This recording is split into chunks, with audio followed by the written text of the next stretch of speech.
Počkaj, možno, nech tam nie je vidno. Som zabere. I'll tell a testimony. Ja som. Excuse. Yeah.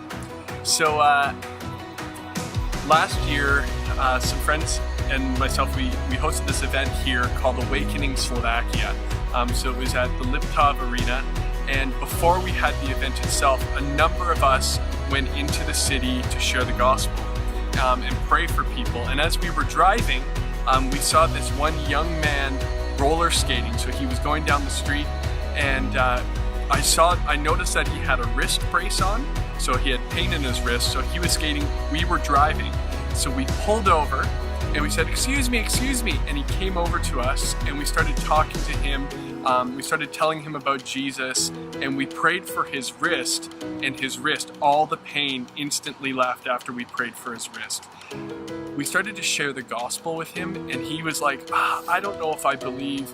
And then we asked him this simple question. We asked him, are the things you're doing in your life right now satisfying you? Are they bringing you life? And he said, no, they're not. And so he said, Jesus wants to bring you life. And so we shared the gospel with him again, and he decided to follow God. He gave his life to Jesus right then.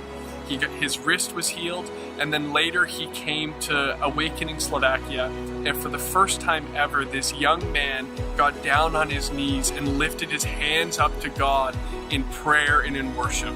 He was the first day he was saved, and on that same day it was the first time he came to know his Father.